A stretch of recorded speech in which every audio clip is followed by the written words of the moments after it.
Karibu katika darasa huru la Injili.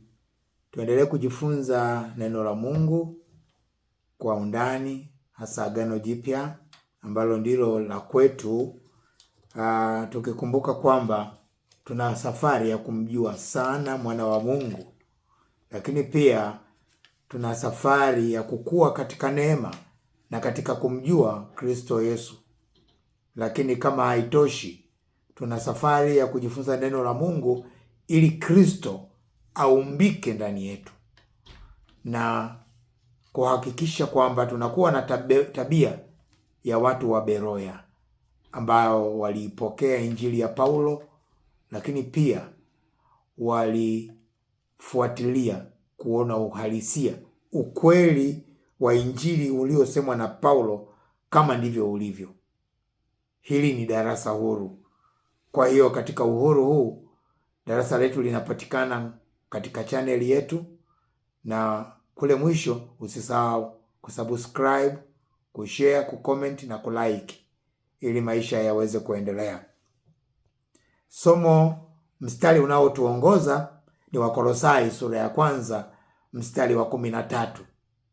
Mstari huu unasema, naye alituokoa katika nguvu za giza, akatuhamisha na kutuingiza katika ufalme wa mwana wa pendo lake.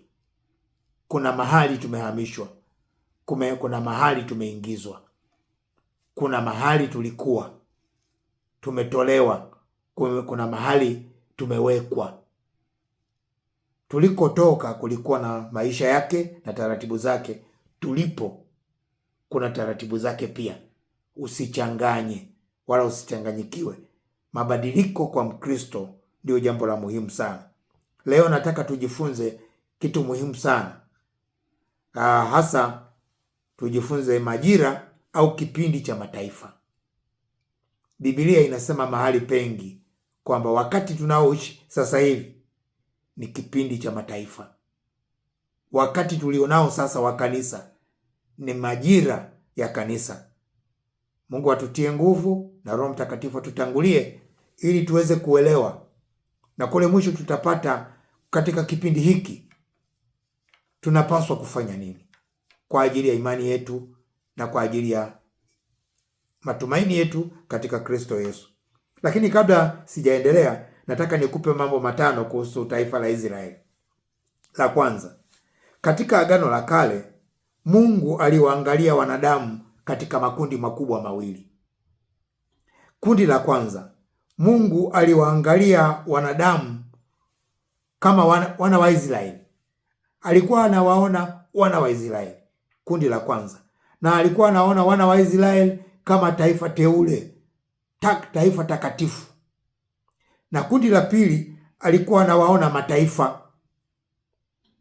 Macho ya Mungu alikuwa anaangalia hayo mambo mawili.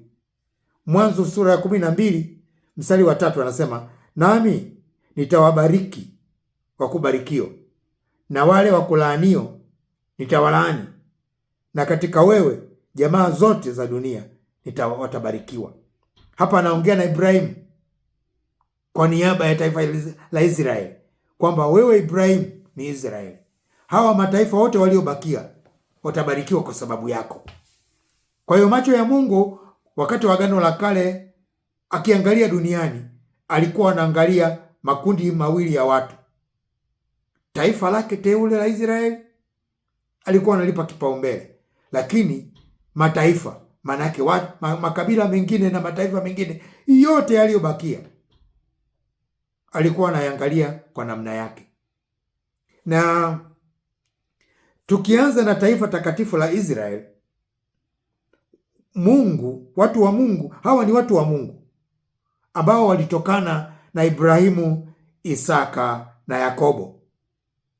Katika Kumbukumbu la Torati sura ya 7 mstari wa 6 neno la Mungu linasema, kwa maana wewe utaifa takatifu kwa Bwana Mungu wako. Bwana Mungu wako amekuchagua kuwa watu wake hasa zaidi ya mataifa yote walioko juu ya nchi. Israeli anaambiwa Mungu amekuchagua. Unaona macho ya Mungu. Israeli anaambiwa kibinafsi amekuchagua kuliko mataifa yote. Kwa hiyo katika Agano la Kale Mungu alikuwa anaangalia Israeli, alikuwa anaangalia mataifa. Sasa tuone hawa mataifa. Mataifa ni nani? Mataifa ni watu wengine wote duniani ambao sio Israeli na hawakumjua Mungu. Mataifa ni makabila yote yaliyobakia sasa, ukitoa Israeli, ambao hawakumjua Mungu wa Israeli, hawakuwa wa Israeli wala hawakumjua Mungu wa Israeli, wala hawakuwa na sehemu ya agano la Israeli. Agano lile halikuwajua wala hajawahi kuwatambua. Kumbukumbu la Torati sura ya 2 mstari wa 9, neno la Bwana linasema, Bwana akaniambia, usiwasumbue wa Moabi, wala usishindane nao katika mapigano, kwa kuwa sitakupa katika nchi yake kuimiliki, kwa sababu Ari amewapa wana Lutu kumiliki. Israeli anapewa maelekezo kwamba hawa watu wa Moabu ni mataifa, achana nao, hawa nitadili nao kwa namna ninayojua mimi. Tunaona haya makundi mawili ambayo Mungu alikuwa anaangalia, taifa la Israeli pamoja na mataifa. Katika Waefeso sura ya 2 mstari wa 11, neno la Mungu linasema, kwa ajili ya hayo kumbukeni ya kwamba zamani ninyi mlikuwa watu wa mataifa kwa jinsi ya mwili. Mungu anaongea, Paulo anaandika maneno mazito sana. Mnaoitwa wasiotahiriwa na wale waliotahiriwa, yaani tohara ya mwili iliyofanyika kwa mikono, kwamba zamani zile mlikuwa hamna Kristo, mmefarakana na jamii ya Israeli, wageni wasio na maagano ya ahadi ile, mlikuwa hamna tumaini, hamna Mungu duniani. Wakati wa agano lile, wa Paulo anasema zamani zile mlikuwa hamna Kristo, zamani zile mlikuwa mmefarakana na jamii ya Israeli, zamani zile mlikuwa wageni wasio na maagano ya ahadi ile. Yaani lile agano la kale halituhusu sisi. Mimi nashangaa Wakristo wanaojipendekeza katika agano ambalo halijawahi kuwatambua mataifa na haliwatambui mpaka leo. Na ndio maana kanisa watu wanapigwa, kwa sababu kuna kitu kinachoitwa rules of engagement, kanuni za vita. Ukitumia kanuni za vita zilizosemwa na katiba ya Tanganyika utapigwa tu. Unatakiwa utumie rules of engagement za agano jipya za Tanzania, ndio utapata ushindi. Hata kama unadai haki, huwezi ukadai haki kwa katiba ya Tanganyika, utashindwa tu ndugu yangu. Haki zetu ziko katika agano lililo bora zaidi, lenye ahadi zilizo bora zaidi, zenye mdhamini aliye bora zaidi, Yesu Kristo. Watu wanakimbilia kule, hakuna shida, utanielewa tu, tutaelewana. Anasema zamani zile mlikuwa hamna Mungu, hamna tumaini. Zamani zile mlikuwa hamna Mungu duniani.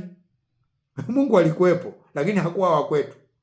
Na ndio maana ukitaka kujua, Paulo mpaka sasa hivi ana kesi ya kujibu, kwa sababu Wayahudi wanamlaumu Paulo ameuza Mungu wao kwa mataifa. Wayahudi walimjua Mungu Jehova na walikuwa na wivu naye sana. Hawakutaka taifa lingine limguse wala agano. Hata wakati wa hekalu, mataifa walikuwa wanakaa uani huko, walikuwa wana nafasi ya kuingia huko ndani. Kwa hiyo mataifa na Israeli, Mungu macho yake yalielekea huko. Na sababu ni nini? Mungu alifanya Israeli kuwa taifa takatifu kwa sababu zifuatazo.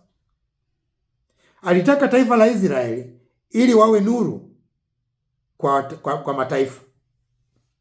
Pili, aliwafanya Israeli kuwa taifa takatifu ili waje wawafundishe mataifa kumjua Mungu wa kweli.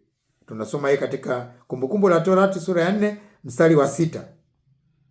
Lakini pia sababu ya tatu, Mungu alikuwa na mpango wa kuwabariki mataifa kupitia Israeli. Ukisoma Mwanzo 12:3. Hizi ndio sababu ambazo Mungu aliamua. Kwa nini aliwatanguliza taifa la Israeli? Alitaka wawe mfano, wawe dira kutupeleka kwa Mungu wa kweli.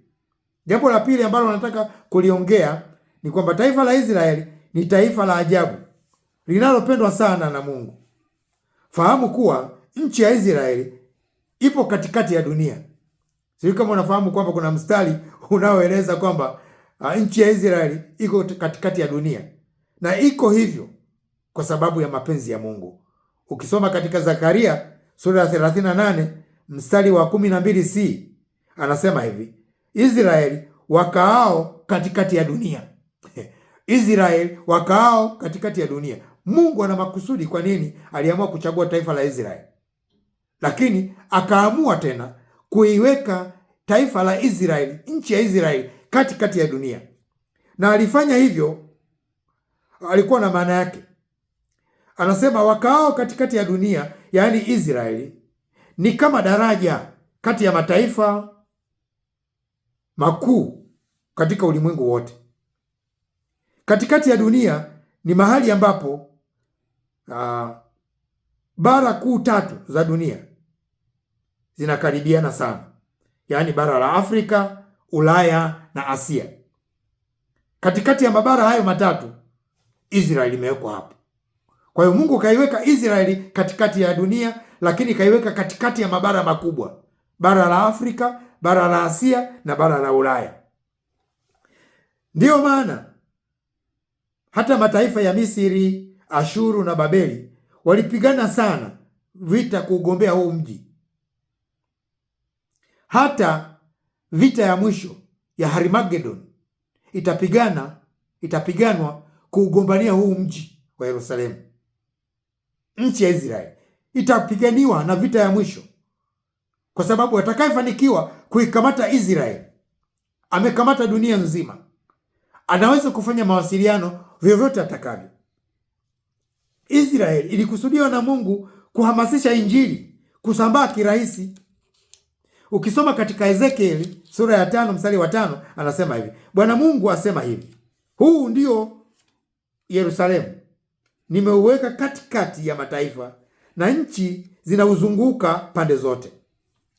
Ona Mungu anavyosema kwamba Yerusalemu umeweka katikati ya dunia, unazungukwa na nchi mbalimbali ili kurahisisha mawasiliano ya Injili. Mungu alikusudia hivyo. Unajua Paulo alitembea karibu mabara yote matatu. Alipokwenda Beroya na Tesalonike, kule ni Asia, kule ni Ulaya, akitokea Asia. Kwa hiyo Injili ilikusudiwa iweze kusambaa kwa urahisi. Lakini tunaona hata wana wa Nuhu wale watatu walisambaa katika mabara haya matatu kiurahisi. Baada ya gharika, tunaambiwa Yafeti yeye na kizazi chake walienda Ulaya, wakawa ndio wazungu tulio nao sasa. Tunasoma Mwanzo sura ya 10 mstari wa 2. Lakini Shemu yeye akaenda Asia, akabaki Asia. Ndio hawa Waarabu na Wayahudi tunaoona sasa. Mwanzo sura ya 10 mstari wa 21. Hamu ambaye alimcheka baba yake alipokaa uchi akaja Afrika. Ndio sisi sasa wa Afrika. Tunasoma hivyo Mwanzo sura ya 10 mstari wa 6. Jambo lingine la tatu kuhusu Israeli, umuhimu wa Israeli. Israeli ni muhimu sana kwa kanisa na hasa kwa wale wanaokwenda mbinguni. Israeli ni muhimu sana. 4, kazi ya Israeli. Kazi ya Israeli, Mungu alikusudia Israeli iwe chanzo cha kanisa.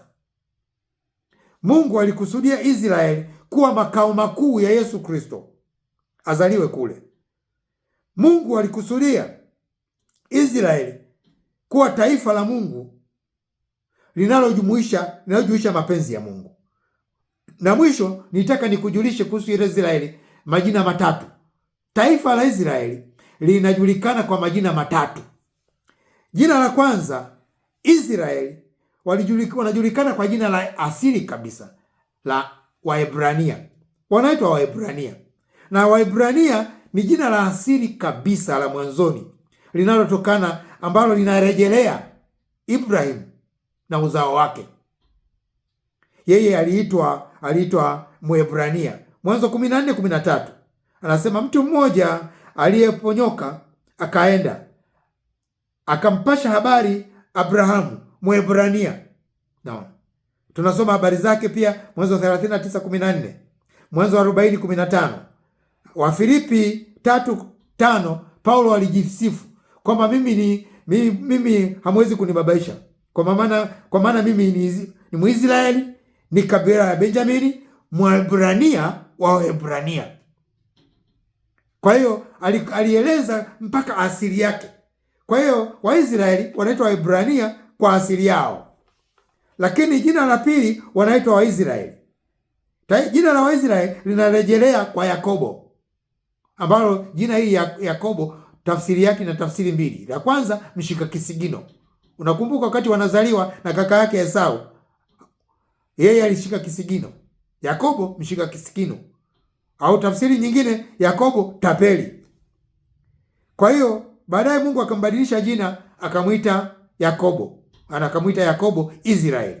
Watoto wake 12 aliowazaa waliitwa wana wa Israeli, maanake wana wa Yakobo. Jina la tatu waliitwa Wayahudi.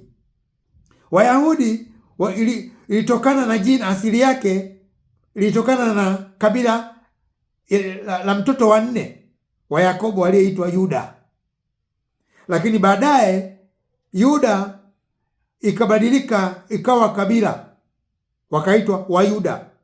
Baadaye ikabadilika wakaitwa kama taifa.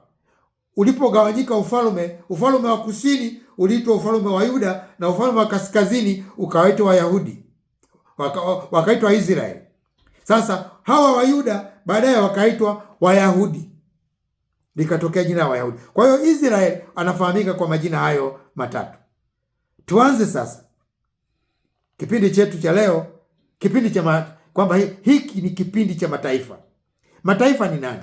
Kama nilivyosema pale awali, mataifa kwa Kiingereza ni Gentiles. Hawa ni watu wote ukitoa Israeli, watu wote ambao sio taifa la Israeli, hawa ni mataifa. Na Mungu alianza kuwekeza baraka zake kwa Israeli ili baadaye kupitia Israeli mataifa waweze kubarikiwa. Na tunaona kupitia Israeli Yesu akazaliwa. Yesu alipozaliwa, Waisraeli, Wayahudi wakamkataa Yesu. Walipomkataa Yesu, ndipo Yesu akabadilisha gia, akawageukia mataifa na akatamka wazi kwamba kwa sababu umenikataa, basi Yerusalemu itakanyagwa na mataifa mpaka kipindi cha mataifa kikiishi. Maana yake Wayahudi walipomkataa Yesu, Yesu alitoondoa ule uhalali wao wa kuwa taifa, akawanyang'anya mji. Biblia inasema kwamba wakatolewa katika ule mji wa Yerusalemu, wakatawanywa dunia nzima. Tunasoma hivi katika Yohana sura ya 1 mstari wa 11 na wa 12. Biblia inasema hivi: Yesu alikuja kwake, wala walio wake hawakumpokea, bali wote waliompokea aliwapa uwezo wa kufanyika kuwa watoto wa Mungu. Kisa cha Yesu kuwageukia mataifa na kuwaacha kwa muda Israeli ni kwamba Wayahudi walimkataa. Alikuja kwao, alikuja kwa ndugu zake na wao wakamkataa. Katika Mathayo sura ya 23 mstari wa 37 anasema hivi, Yesu anaulilia Yerusalemu kwa niaba ya Israeli, anasema, Yerusalemu, Yerusalemu, uwawae manabii na kuwapiga kwa mawe wale waliotumwa kwako. Ni mara ngapi nimetaka kuwakusanya pamoja watoto wako, kama vile kuku akusanyavyo pamoja vifaranga vyake chini ya mbawa zake, lakini hamkutaka. Angalieni, nyumba yenu imewachwa hali ya ukiwa, kwa maana nawaambia, hamtaniona kamwe tangu sasa hata mtakaposema, amebarikiwa yeye ajaye kwa jina la Bwana. Tunaona Yesu alibadilisha uelekeo kwa sababu watu walimkataa. Taifa lake limkataa kabisa. Ndio maana unakuta mahali pengine Yesu alipoombwa na mama Mkananayo, kabla hawajamkataa, yule mama Mkananayo alipomuomba akasema, siwezi kuchukua chakula cha watoto na kuwapa mbwa. Kipindi kile bado alikuwa analipigania taifa lake. Aliona mataifa ni mbwa. Agano la Kale bado ukilifuata wewe unaonekana kama mbwa, huna haki. Yule mama akang'ang'ana akasema, hata mbwa huokota makombo chini ya meza yake. Pointi yangu nayosema nini? Israeli walimkataa Yesu, mpaka leo hii wanamsubiri masihi wao. Lakini huyu Yesu masihi tunayemwamini walimkataa, na kwa sababu walimkataa, Yesu akafanya vitu vikubwa. Akabadilisha gia angani, akasema, ninyi wanafunzi, enendeni ulimwenguni mote mkaihubiri Injili. Aaminie na kubatizwa ataokoka, na wafundisheni hawa mataifa kuyashika yote niliyoamuru ninyi. Kwa hiyo Yesu akabadilisha gia angani, na unabii aliyoutoa Yesu baada ya kukataliwa ni huu. Aliwaambia hivi katika Luka 21:24 kwamba wataanguka kwa ukali wa upanga, nao watatekwa nyara na kuchukuliwa katika mataifa yote, na Yerusalemu utakanyagwa na mataifa hata majira ya mataifa utakapotimia. Unabii huu ukatimia mwaka 70 AD. Kweli Israeli wakavamiwa na dola ya Rumi. Hekalu la Yerusalemu likabomolewa, wakafukuzwa Yerusalemu, wakatawanywa dunia nzima. Ni kama mambo mawili yametokea. Walipomkataa Yesu, walinyang'anywa mji wa Yerusalemu, wakapewa mataifa, wakanyang'anywa sifa ya kuwa taifa takatifu, wakapewa mataifa. Tutaona hapo mbele. Ndio maana katika Petro wa kwanza sura ya 2 mstari wa 9 anasema hivi, sisi ni uzao mteule, watu wa miliki ya Mungu, taifa takatifu la Mungu. Watu waliookoka ambao ni mataifa sasa hivi ndio wanaojulikana taifa takatifu la Mungu. Kwa hiyo mataifa ni nani? Mataifa ni wale wote ambao sio Wayahudi. Na kipindi cha mataifa ni nini? Kipindi cha mataifa ni kipindi ambacho mataifa ambao sio Wayahudi wanaendelea kutawala na kudhibiti ulimwengu hadi Yesu atakaporudi. Yesu alipowanyang'anya na kuwatoa Wayahudi katika ardhi, aliwanyang'anya na kutawala na kumiliki dunia. Wewe ni shahidi. Dunia sasa hivi haitawaliwi na Israeli tena. Israeli wana upako fulani hivi, bado haujawatoka, lakini umiliki wa utajiri na mali bado sasa hivi uko mikononi mwa mataifa.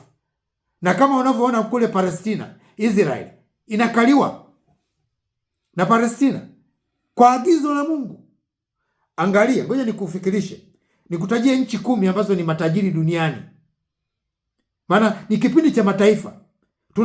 Mataifa wanatawala mpaka uchumi, mpaka ardhi ya Israeli, mpaka kipindi cha mataifa kitakapotimia kwa agizo la Mungu, ndipo Israeli watarudishiwa ile ardhi na Mungu ataleta neema ya kuwaokoa kwa namna ya ajabu taifa lake. Hajawatupa kabisa. Soma Waebrania, soma Warumi sura ya 11 kuanzia mstari wa kwanza hadi mwisho, utaelewa.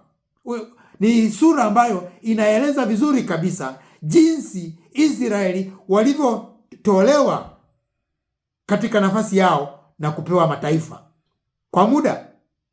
Na kipindi hiki cha wokovu huu kwa neema ni wokovu wa Israeli kwa wanaoamini, lakini zaidi kwa mataifa. Angalia mataifa 10 ambao wanaongoza kiuchumi. Taifa la kwanza ni Marekani. Israeli hawapo. Hili taifa la Marekani kiuchumi, GDP yake ni $bilioni 26,000. Taifa la pili ni China.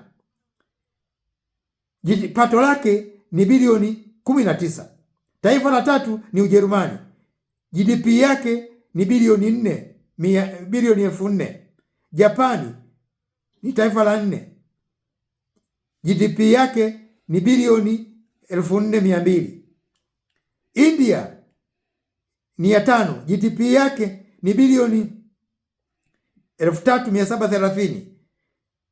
Taifa la 6 ni Ufaransa. GDP yake ni bilioni 3,300. Taifa la 7 ni Uingereza. GDP yake ni dola bilioni 3,100. Taifa la 8 ni Italy. GDP yake ni bilioni 200. 9 Urusi. GDP bilioni 2,113. Na taifa la mwisho ni Canada. GDP bilioni 200. Kwa hiyo unakuta mataifa 10. Israeli haipo. Kwa hiyo kiuchumi bado mataifa wanaongoza ulimwengu. Kisiasa, kidiplomasia, kiuchumi, mpaka kipindi cha mataifa kitakapokuja. Lakini kama haitoshi, Yerusalemu kama nilivyosema bado inakaliwa na Palestina na mataifa. Na sehemu ya hekalu ambayo ilijengwa, sehemu ya hekalu la Sulemani, kuna msikiti mkubwa kabisa. Kwa ndugu zetu wanaoabudu katika misikiti, wana misikiti mikubwa 3. Msikiti wa kwanza mkubwa kabisa uko Maka. Msikiti wa pili kwa ukubwa uko Madina. Na msikiti wa 3 kwa ukubwa uko Yerusalemu. Mataifa itakanyagwa, Yerusalemu itakanyagwa na mataifa hadi kipindi cha mataifa kitakapokamilika. Hakuna mwenye hekima atakayeweza kuwasuluhisha. Kwa hiyo kitendo cha Israeli kumkataa Yesu ndicho kilichowafikisha hapo. Ukisoma katika Ufunuo sura ya 11 mstari wa 2, anasema na lile jengo la nje, Mungu anaagiza nje ya hekalu uliache nje, usilipime, kwa kuwa wamepewa mataifa, nao watakanyaga mji mtakatifu miezi 42. Hiki ni kipindi cha mataifa. Bado tuko kwenye miezi yetu 42. Mungu analiangalia kanisa ambalo ni mwili wake, mataifa na Wayahudi wachache wanaomwamini Yesu. Lakini sasa hivi mkazo uko kwetu sisi mataifa ambao sio Israeli. Israeli wana mpango wao ambao Mungu amewawekea. Hata kipindi cha Paulo pia alipoanza kuhubiri Injili, alianza kwa ndugu zake. Mpaka walipomkataa ndipo akanawa mikono, akasema basi naachana na nyie, kama nimegundua. Ndio maana Yesu aliamua kubadilisha gia angani, akawageukia mataifa, na mimi nawageukia mataifa kwa sababu ninyi mmemkataa Yesu. Lakini alianza kwa Wayahudi. Matendo ya Mitume sura ya 13 mstari wa 46, neno la Mungu linasema hivi: Paulo na Barnaba wakanena kwa ushujaa, wakasema, ilikuwa lazima neno la Mungu linene kwenu kwanza, ninyi Israeli, lakini kwa kuwa mmelisukumia mbali, mmelikataa na kujiona nafsi zenu kuwa hamkustahili uzima wa milele, angalieni, twawageukia mataifa. Mstari wa 47, kwa sababu ndivyo ilivyoamriwa na Bwana, imewekwa uwe nuru ya mataifa, upate kuwa wokovu hata mwisho wa dunia. Mataifa waliposikia hayo wakafurahi, wakatukuza neno la Bwana, nao walikuwa wamekusudiwa uzima wa milele. Wakaamini. Neno la Bwana likaenea katika nchi ile yote, lakini Wayahudi wakawafitinisha wanawake wataua, wenye cheo na wakuu wa mji, kwa watahayarisha watu kuwaudhi Paulo na Barnaba. Unaona? Paulo na Barnaba nao walianzia kuwahubiri Wayahudi, wakakataa. Wayahudi walimkataa Yesu, wakafukuzwa Yerusalemu, wakanyang'anywa sifa ya kuwa taifa. Na Paulo baadaye akageuka kuwa mtume wa mataifa, ndipo akahubiri Injili ikatukuta sisi huko leo. Warumi 11:13. Na sababu za kumkataa Yesu kwamba yeye si nabii, walimchukulia kimwili. Walifikiri alivyokuja na ujasiri wake na kutokuogopa kwake kumwambia kila mtu waziwazi na kuona mbele, wakafikiri huyu anafaa kuwa kiongozi. Katika Yohana sura ya 6 mstari wa 15 siku moja wakaamua kumkamata ili wamlazimishe awe mfalme, awakomboe katika dola ya Kirumi. Yesu akakimbia akaachana nao. Lakini sawasawa na Isaya 53 mstari wa 3 na kuendelea, neno la Mungu linasema Yesu alikataliwa, alidharauliwa na kukataliwa na watu, mtu wa huzuni nyingi, ajuaye sikitiko, kama mtu ambaye watu walimficha nyuso zao. Alidharauliwa na kuhesabiwa kuwa si kitu. Alitabiriwa hivyo kwamba atakataliwa, atadharauliwa, na kweli akataliwa, na ndipo Yesu akageukia kwetu. Katika Mathayo sura ya 16 mstari wa 21 anasema, tangu wakati huo Yesu alianza kuwaonya wanafunzi wake ya kwamba imempasa kwenda Yerusalemu na kupata mateso mengi kwa wazee na wakuu wa makuhani na waandishi na kuuawa, lakini siku ya tatu atafufuka. Petro akaanza kumkemea akisema, hasha Bwana.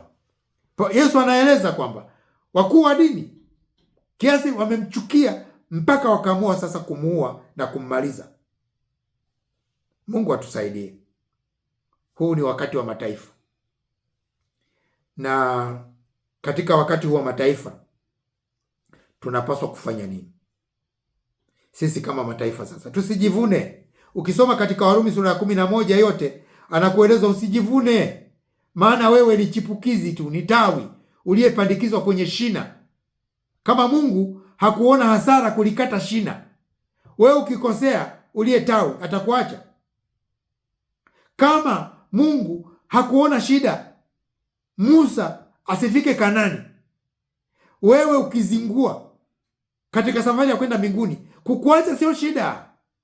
Ndio maana Biblia inasema sisi, je, tutapataje kupona tusipojali wokovu mkuu namna hii? Kitakachowafanya Wakristo wasiende mbinguni sio kwamba hawako katika njia sahihi.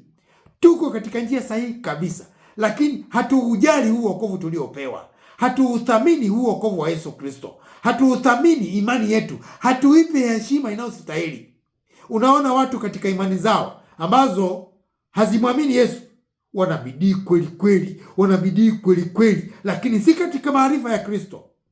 Sisi kama kanisa lazima tumwamini Yesu Kristo. Sisi kama mataifa lazima tumtafute Yesu Kristo. Lazima tukae katika toba sawasawa. Tunapaswa kufanya mambo mawili matatu.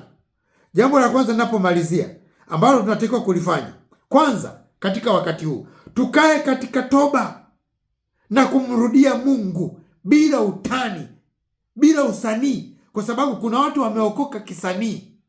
Unapookoka usiokoke watu wakutazame. Unapohubiri usihubiri watu wakusifu upate sifa kwao. Pita katika kweli. Wakikuamini, wakikukubali sawa, wasipokukubali sawa, bora umeisema kweli. Tuwe na toba ya kweli, sio ile toba ya kila Jumapili. Watu wanafanya toba wakitoka pale. Mtu mmoja alisema Yesu akija siku ya Jumapili wengi wataenda mbinguni, lakini wakitoka tu pale mlangoni baada ya kanisani shughuli ipo. Tunatakiwa kukaa katika toba ya kweli, moja. Pili, tunapaswa kumwamini Yesu Kristo kikweli kweli, kwamba Yesu ndiye Masihi, ndiye Kristo. Lazima tuamini kwa nguvu zetu zote kwamba Yesu ndiye Kristo, Yesu ndiye Masihi, ndiye Kristo. Lakini jambo la tatu, tunatakiwa kumpenda Yesu Kristo kwa mioyo yetu yote. Tujifunze kwa uamsho wa Afrika Mashariki. Wenzetu walimpenda sana Bwana Yesu, na sisi tunatakiwa kumpenda bila kuweka usanii. Na usimpende kimkumbo, kwa sababu hukuzaliwa kimkumbo, hutakufa kimkumbo, na utafika mbinguni si kimkumbo. utahukumiwa mbele za Mungu wewe mwenyewe personally. Kwa hiyo acha unafiki, acha usanii, mwamini Yesu Kristo sawasawa, mpende sawasawa. Lakini mwisho, hubiri injili sawasawa, hubiri injili ya kweli. Acha injili ya kuwapaka watu mafuta kwa mgongo ya chupa. Utakuja kutoa hesabu, watakwenda jehanamu, lakini utaulizwa, kwa nini hukusema kweli wakati nilikujulisha kweli? Kama unampenda Yesu, kama wewe ni Mkristo wa kweli, hubiri kweli. Acha kuhubiri sheria, acha kuhubiri torati, acha kuhubiri kanuni, acha kabisa. Hubiri habari njema, hubiri agano jipya, hubiri neema ya Kristo, hubiri imani, hubiri ahadi za Kristo. Lakini pia mwisho, si kwa ajili ya umuhimu, jiandae, Yesu anarudi. Mimi nakwambia Yesu Kristo anarudi. Dalili hizi zote, ukatili wote unaofanyika hivi na kila namna ya ubaya, ni dalili kwamba Yesu yuko malangoni. Wasanii wote wataachwa, wanaookoka kwa kuigiza wataachwa. Mungu hana wajukuu. Sisi wote na watoto wetu na wajukuu zetu tunamuita Mungu ni baba yetu. Kwa hiyo ni lazima tumwamini na kumtegemea Mungu wetu. Yesu atakuja na watu wataaibika. Viongozi wakubwa wa dini na heshima zao watabaki kama hawana Yesu. Wahubiri watabaki. Hata Kimweri nikileta usanii na baki. Hakuna upendeleo siku ile kwamba mimi muda wangu mwingi niliutumia kukutumikia. Hapana. Kama unatumika kisanii, kama unatumika kama biashara, kama unatumika kuwapendeza watu, kama unatumika kutafuta sifa, ni hasara ya kwako. Yesu mhubiri katika roho na kweli. Basi usiache kusubscribe, kushare, kucomment na kulike. Mungu akubariki sana. Roho Mtakatifu akubariki. Hiki ni kipindi cha mataifa, tukitumia kivizuri katika jina la Yesu. Amen.